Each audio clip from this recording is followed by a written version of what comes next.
विनायकं गुरुं नौमि साखरे नाम श्रुतं येषां चरणसान्निध्यात् जीवा मुक्ता भवन्ति साखरे वंशविख्यातं ज्ञानदानपरायणं विनायकं गुरुं वंदे भवबंधे विमुक्ते.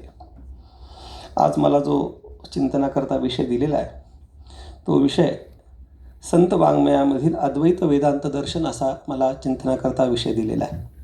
दोन गोष्टी महत्त्वाच्या आहेत. एक तर त्यांनी सांगितलं की 12 ते 15 मिनटामध्ये आपला विषय मांडणं गरजेचं आहे.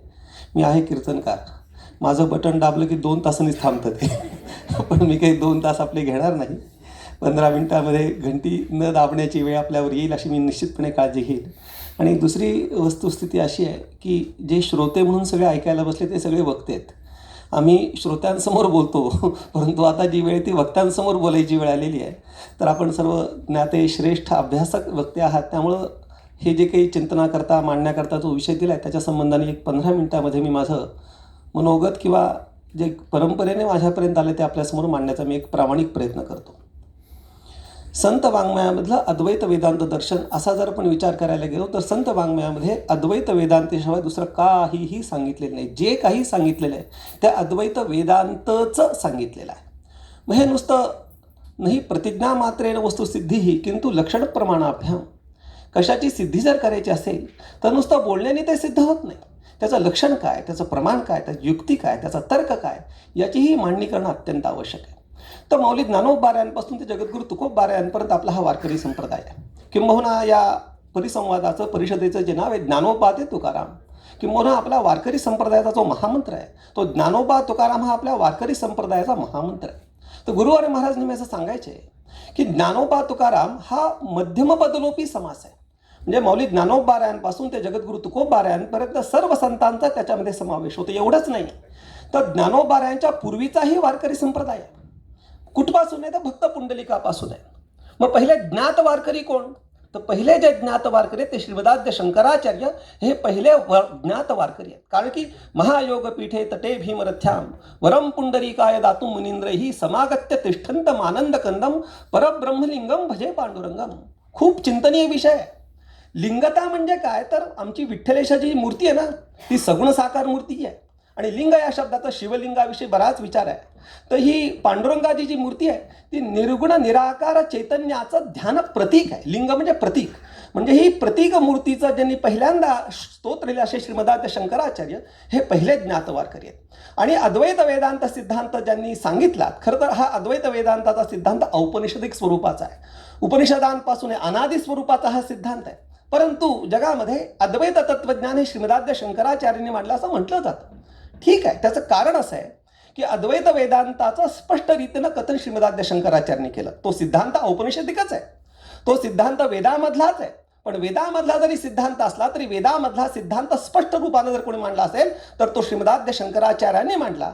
म्हणून साधारणपणे असं म्हटलं जातं की अद्वैत वेदांताचे प्रणेते श्रीमदाद्य शंकराचार्य ठीक आहे एका दृष्टीने, पण ते अनादी असा हा वेदांत आहे. आणि पहिले वारकरी श्रीमदाद्य शंकराचार्य असल्यामुळं अद्वैत वेदांत ज्यांनी प्रामुख्यानं स्पष्टपणे मांडला हे श्रीमदाद्य शंकराचार्य हे पहिले वारकरी असल्यामुळे वारकरी संप्रदायाचा जो पाया आहे तो वेदांताचाच आहे असं आपल्याला निश्चितपणे सांगता येईल.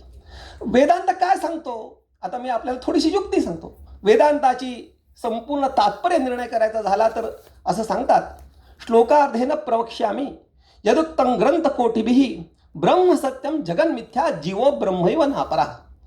तर ब्रह्म सत्य आहे, जगन मिथ्या आहे आणि जीव ब्रह्माचं ऐक्य आहे असा संपूर्ण वेदांत शास्त्राचं तात्पर्य.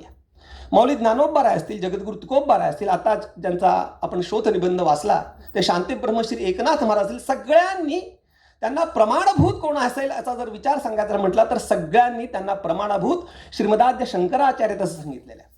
मौलिक ज्ञानोबाराय जसं आपण ग्रंथाच्या शेवटी ग्रंथसूची संदर्भ सूची लिहितो त्याप्रमाणे मौलिक ज्ञानोबाऱ्यांनी ज्ञानेश्वरीच्या सुरुवातीलाच लिहिलंय, भाष्यकारा ते वाट पुसतू. माझ्या ग्रंथाची जी अभिव्यक्ती निर्मिती नाही आहे, ज्ञानेश्वरी ही अभिव्यक्ती आहे, आर्ष प्रस्फुरण आहे. ज्याप्रमाणे वेदाचा आर्ष प्रस्फुरण आहे त्याप्रमाणे ज्ञानेश्वरी ही निर्मिती नसून ही आर्ष प्रस्फुरण आहे. तर मौलिक ज्ञानोबाराय सांगतायत की ही जी ग्रंथरचना हे आर्ष प्रस्फुरण मला होत आहे त्याच्या मागे काय आहे तर मौली सांगतात भाष्यकारा ते वाट पुसतू. भाष्यकार बघायला गेलं तर 12 भाष्यकार आहेत. मग श्रीमदाद्य शंकराचार्य हा अर्थ का होतो? प्रामाण्य आहे त्याला. ज्याप्रमाणे श्रीराम असं म्हटल्यानंतर आपल्यासमोर भगवान परशुरामही येत नाहीत, भगवान बलिरामही येत नाहीत, आपल्यासमोर दाशरथी राम येतात. त्याप्रमाणे भाष्यकार म्हटल्यानंतर प्रथमोपस्थित होणारा जो अर्थ आहे तो श्रीमदाद्य शंकराचार्य. आणि पुसणं म्हणजे त्यांची वर डिमॉलिश किंवा मोडली असा अर्थ नाही आहे. मराठवाड्याचा शब्द आहे पुसणं. विचारणं हा म्हणजे काय कोरडा शब्द आहे. पुसण्यामध्ये जो ओलाव आहे ना, त्यांनी मला पुसलं बरं का, तुझ्या आईने तुला पुसलं. जेव्हा माहेर वाशिन असते, माहेरनं कोणी येतं तर माहेरनं कोणी आल्यानंतर तो म्हणतो तुझ्या आईने पुसलं बरं का. तर पुसलं म्हणजे डिमॉलिश असा अर्थ नाही, विचारणं असाही अर्थ नाही. तर पुसलं म्हणजे तुला विचारणं. विचारणं हा शब्द त्याच अर्थाचा आहे, पण विचारणं कोरडा आहे. पुसण्यामध्ये जो ओलावा आहे, आपण आता कवयित्री आहात त्यामुळे मी जास्त त्याविषयी बोलू शकत नाही, पण पुसण्यामध्ये जो ओलावा आहे ना तो तिथे भाष्यकारा ते वाट पुसतू. म्हणजे आईच्या प्रेमानं भाष्यकारांनी मी कोणत्या रस्त्याने जावं हे त्यांना मी विचारलं. त्यांनी दाखवलेल्या मार्गावरून मी चालतोय. म्हणून मौली ज्ञानोबा यांच्याकडनं हे जे आर्ष प्रस्फुरण झालेले ते आचार्यांच्या भाष्यकार्यांच्या मनोगताप्रमाणे झाले. पुढे शांती ब्रह्मनाथ महाराज तर वंदू शंकरू आचार्य म्हणजे त्या ठिकाणी श्रीमदा शंकराचार्यांचं स्पष्ट नाव घेतलं. आणि तुकोबाराय सुद्धा दंडवता तुका करी प्रणिपात दंडवता आचार्य म्हणून श्रीमदाद्य शंकराचार्यांनी ज्या अद्वैत वेदांताचे स्पष्टीकरण केलं त्याच्याच मार्गाने हे सगळा वारकरी संप्रदायातले सगळे संत गेलेले आहेत. आता यांच्यामधलं वेदांत शास्त्राचं तात्पर्य आणि या सर्व ग्रंथांचं तात्पर्य समान असेल तर तो विषय त्यांनी मांडला असं आपण सांगू शकू. तर तात्पर्य सांगायचं कसं, तर तात्पर्य सांगण्याकरता आपल्या शास्त्रांनी उत्तर मीमांसांनी फार सुंदर रचना केलेली आहे. आत्ता सुद्धा आपल्याला नवीन तंत्रज्ञानाच्या माध्यमातून एखाद्या ग्रंथाचं तात्पर्य करायचं असेल तर मॅथमॅटिकल मॉडेलिंगच्या साह्यानं आपण त्या ग्रंथाचं तात्पर्य काढू शकतो. कसं काढू शकतो, तर उपक्रमोपसंहारो अभ्यासो पूर्वता फलम अर्थवादोपपत्तीच्या लिंगन तात्पर्य निर्णय. ही साधन कशाची, तात्पर्य निर्णयाची. वेदांताचं तात्पर्य तर त्या श्लोकामध्ये आपल्याला कळलं की ब्रह्म सत्यम जगन मिथ्या जीवो ब्रह्मैव नापरः हे वेदांत शास्त्राचं तात्पर्य आहे. प्रत्येक ग्रंथाचा तात्पर्य असं आपल्याला काढता येईल, परंतु सगळ्या ग्रंथांचा विचार करायला आपल्याला एवढी वेळेची मर्यादा नाही आहे, एवढी मर्यादा फार थोडीशी आहे. म्हणून थोडक्यात आपण ज्ञानेश्वरीचं तात्पर्य जीवो ब्रह्मैव नापरः किंवा वेदांत जो सांगतो तेच ग्रंथराज ज्ञानेश्वरीचं तात्पर्य कशावरून आहे, तर ही 6 लिंग, ही 6 साधनं ज्याला आपण इन्स्ट्रुमेंट्स म्हणतो, चालण्या, या 6 चालण्या जर आपण ग्रंथराज ज्ञानेश्वरीला लावल्या तर 6 चालण्या लावल्यानंतर त्याचं आउटपुट काय आलं पाहिजे की जे जीवो ब्रह्मैव नापरः किंवा ब्रह्म सत्यम जगन मिथ्या आहे त्याचं बाहेर आलं पाहिजे. मग येतं का ज्ञानेश्वरीमध्ये, तर सगळी लिंग आपण लावू शकत नाही कारण की वेळेची मर्यादा आहे. एकच लिंग की उपक्रमोपसंहारो. तो उपक्रमोपसंहारो म्हणजे ही 2 लिंग नाही आहेत. तो उपक्रमोपसंहार याचा अर्थ काय, उपक्रम आणि उपसंहाराची एक वाक्यात असली पाहिजे. सुरुवातीला सांगायचं मी निघालो मुंबईला आणि शेवटी सांगायचं पोचलो दिल्लीला असं नाही चालणार. सुरुवातीला जे सांगितलंय तेच शेवटी सांगितलं पाहिजे. म्हणून ग्रंथराज ज्ञानेश्वरीमध्ये त्याची जर तात्पर्य आपल्याला धुंडाळायचं असेल, शोधायचं असेल तर उपक्रम कशात आहे आणि उपसंहार कशात आहे त्याचा आपण विचार केला पाहिजे. तर बऱ्याच पद्धतीनं तीर्थरूप गुरुवर्य महाराजांनी ज्ञानेश्वरीवरती म्हणजे गुरुवर्य महाराजांच्या ग्रंथसंपदेचा जर विचार करायला गेलो तर 125 ग्रंथ गुरुवर्य महाराजांनी लिहिलेले आहेत. त्या 125 ग्रंथांपैकी जवळजवळ 70 ग्रंथ ज्ञानेश्वरीवरती गुरुवर्य महाराजांनी लिहिले आहेत. आणि प्रत्येक ग्रंथामध्ये या षडलिंगांचं अध्ययन करून त्याचा तात्पर्य निर्णय कशात आहे त्यांनी सांगितलेला आहे. तर आपल्याला तात्पर्य निर्णय करण्याकरता उपक्रम कशात आहे आणि उपसंहार कशात आहे ते बघितलं पाहिजे. ज्ञानेश्वरीचा उपक्रम वेदांतू तो महारसू. पहिलाच सांगतायत वेदांत हा महारस आहे. तर रस म्हणजे उसाचा रस, द्राक्षाचा रस किंवा आता बऱ्याच प्रकारचे रस असतात ते सांगायचं हे ठिकाण नाही आहे. त्यामुळे वेदांतू तो महारसू. तर महारस म्हणजे काय, तर रसोवै 6 रसनाम आनंद. तर वेदांत हा महारस आहे म्हणजे वेदांत हा आपल्याला सगळ्यात आनंद देणारा आहे. पण काय माहिती का, आमच्यासारख्या ज्या लोकांचं अध्ययन झालेलं नसतं त्या लोकांना वेदांताचं श्रवण करताना कडबा खाण्यासारखं ते निरस वाटतं. पण ज्याचं वेदांत शास्त्राचं अध्ययन झालंय त्याला मात्र ते आनंददायी ठरतं. म्हणून वेदांत हा महारस आहे, आनंददायी आहे. म्हणून या ग्रंथाची सुरुवात या वेदांतामधनं, या महारसापासून आनंदामधनं झालेली आहे. आणि शेवटी मौली ज्ञानोबा सांगतात किंबहुना सर्व सुखी किंवा येणे वरे ज्ञानदेवो सुखिया जाहला. तर शेवटचे काय सांगतात की सुखी झालो. कशामुळे, वेदांत या महारसाचं मी श्रवण केल्यामुळे मी सुखी झालो. असा त्याचा काय उपक्रम आणि उपसंहाराची एक वाक्यता आहे. हे थोडासा विचार झाला. आता याच्याविषयी जे समाजमनामध्ये थोडीशी वेगळी भावना आहे की वेदांत शास्त्राला किंवा वेदांत शास्त्राच्या सिद्धांताला हे संत मानत नाहीत असाही सांगणारी एक मतप्रवाह आहे. मानाव आणि आनंद आहे. कसं आहे माहिती का, ही आणि खूप सर ज्यांनी आयोजन केलं या तिन्ही अध्यासनाचे आपण प्रमुख आणि वेगवेगळे विभाग. मला असं वाटत होतं की इतके दिवस की आम्ही नाममहोत्सव करतो, कीर्तन प्रवचन करतो, पण पूर्वीच्या काळी ज्या वेळेला तीर्थरूप गुरुवर्य महाराज या विद्यापीठामध्ये यायचे, मुश्री कानडे सर होते, अशोक कामत सर होते, पुन्हा राशम वाळिंबे सर होते, या काळामध्ये या विद्यापीठामध्ये अशी अनेक चर्चासत्र व्हायची. मी येतो गुरुवर्य महाराजांसोबत, पण हल्लीच्या काळामध्ये सरांनी एक चर्चासत्र मध्ये आयोजित केलं, पण तिथेच आम्हीच वारकरीच होतो. विद्यापीठीय पातळीमधला एकही माणूस नव्हता तिथे. मला वाईट वाटलं, पण आज मला खूप आनंद वाटतोय, अभिमान वाटतोय की विद्यापीठीय पातळीवरच्या येणाऱ्या सर्व विद्वानांनी येऊन हे चर्चासत्राचं आयोजन केलं. अत्यंत महत्त्वाची गोष्ट आहे. म्हणजे या षडलिंगांच्या एक आक्षेप घ्या, आक्षेप काहीच म्हणणं नाही आमचं, परंतु ज्ञानेश्वरीवरती आक्षेप घ्यायचा असेल तर कादंबरी वाचून ज्ञानेश्वरीवरती आक्षेप घेऊ नका. ज्ञानेश्वरी वाचा, गाथा वाचा, मग ज्ञानेश्वरीवरती आक्षेप घ्या. परंतु हल्ली जे ज्ञानेश्वरीवरती गाथेवरती आक्षेप घेणारे लोक आहेत ते बहुसंख्य लोक कादंबरी वाचून आक्षेप घेतात.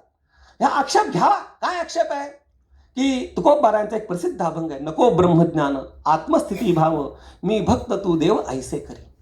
मग इथे तुकोबारा काय सांगतायत, मला ब्रह्मज्ञान नको, म्हणजे नको ब्रह्मज्ञान. पुढे सांगतात आत्मस्थिती भाव, म्हणजे एक साधन आणि एक साध्य आहे. काय तुकोबारायांचं वैभव आहे त्याकडे बघण्याची दृष्टी आली पाहिजे. अभंग आपल्याला बोलतो, ज्ञानेश्वरी आपल्याशी बोलते, पण त्या दृष्टीने पाहिलं तर पहिल्यांदा सांगतात साधन काय, ब्रह्मज्ञान हे साधन आहे. कशाचं साधन आहे, आत्मस्थिती भाव. आत्म्याशी आत्मस्थिती याचा अर्थ असा आहे की आत्मा आणि ब्रह्म यांचं ऐक्य. या जीव ब्रह्मैक्य स्थिती म्हणजे स्थिर होणं. काय साध्य आहे तर ब्रह्मज्ञानाने जीव ब्रह्मैक्याच्या ठिकाणी स्थिर होण्याचे साधन आहे. मग जगद्गुरु तुकोबारा म्हणतात मला ब्रह्मज्ञानही नको आणि त्या ब्रह्मज्ञानाच्या द्वारे प्राप्त होणारी आत्मस्थिती तीही मला नको. गेलं ज्याला मुसळ केरात जाणं म्हणतात ते झालं ना. म्हणजे जगद्गुरु तुकोबारा स्पष्ट निषेध करतायत की वेदांत मला नको, ब्रह्मज्ञान नको आणि आत्मस्थिती नको. मग काय तुम्ही सांगताय, अशी शंका येणं साहजिक आहे. 100% बरोबर आहे शंका. पण त्या शंकेचं समाधान असं आहे की निषेध हा प्राप्तीपूर्वक असतो. आता आपण जेवायला बसलो आणि जेवायला बसल्यानंतर जर आपलं पोटभर जेवण झालं की म्हणतो नको आता. कधी म्हणतो, जेवण झाल्यावर, पोट भरल्यावर. जगद्गुरु तुकोबारा म्हणतात नको ब्रह्मज्ञान. केव्हा, प्राप्त झाल्यानंतर. अरे मला ब्रह्मज्ञान झालंच नाही आणि नको म्हणतो असं घडत नाही. मग जगद्गुरु तुकोबारायांना ब्रह्मज्ञान प्राप्त झालंय आणि प्राप्तीनंतर म्हणतात नको. का नको म्हणतात तर त्याच्याकरता वारकरी संप्रदायाचं जे श्रेष्ठ तत्वज्ञान आहे ते तत्वज्ञान असं आहे, पारमार्थिकम अद्वैतम द्वैतम भजन हेतवे भक्त्यर्थम कल्पितम द्वैतम अद्वैता धपी सुंदर. वारकरी संप्रदायाचं तत्वज्ञान आहे ते असं आहे की अद्वैतता, आत्मनिष्ठा ही पारमार्थिक सत्य आहे, पण त्याच्यानंतर याच्यामध्ये भक्ती व्यवहार नाही. अद्वैतामध्ये जीव ब्रह्मैक्य ज्ञानामध्ये सुखरूपता आहे, पण सुख व्यवहार नाही आहे. मग सुख व्यवहार होण्याकरता काय पाहिजे, त्या ठिकाणी द्वैत पाहिजे. मग ते द्वैत सत्य असलं पाहिजे का नाही, कल्पित द्वैतही आहे. जेव्हा आपण लहान मुलांशी आपल्या घरामध्ये खेळतो तर लहान मुलाशी खेळताना आपण अगदी कट्टर विरोधक असल्यासारखं खेळतो, पण शेवटी काय ते द्वैत कसं आहे, कल्पित आहे. त्याप्रमाणे या भक्ती करता जे द्वैत आहे ते कसं आहे, कल्पित स्वरूपाचं द्वैत आहे, सत्य स्वरूपाचं द्वैत नाही. शेवटी तुकोबारा याच अभंगाच्या शेवटी सांगतायत की तुका म्हणे देव न लावी उशीर माझे अभ्यंतर जाणून या. तुकोबारा देवाला सांगतात, देवा माझा अभ्यंतरनाम अंतरंग अधिकार काय तुला ज्ञात आहे. मला जीव ब्रह्मैक्य ज्ञान प्राप्त झालेलं आहे, पण जीव ब्रह्मैक्य ज्ञानामध्ये सुख व्यवहार नसल्यामुळे मला सुख व्यवहाराकरता हे जे द्वैत हे कल्पित द्वैत स्वीकारून मला सुख व्यवहार करायचा आहे, असं जगद्गुरु तुकोबारायांनी सांगितलेलं. बराच विस्तार सांगण्यासारखा आहे, परंतु निर्धारित समय सीमेमध्ये काहीसं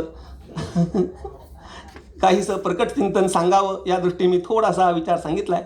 खरं तर अद्वैत वेदांत आणि संत वाङ्मय ह्याच्याकरता हाच जन्मने अनेक जन्म देवाने जरी मला दिले ना तरी हेच चिंतन करावं अशी माझी इच्छा आहे. त्यामुळे 15 मिनिटामध्ये याच्याविषयी काही सांगावं तरी सुद्धा तीर्थरूप गुरुवर महाराजांच्या कृपेने माझ्या गुरुपरंपरेच्या कृपेने काही अभिव्यक्त मी आपल्यासमोर केलेलं आहे.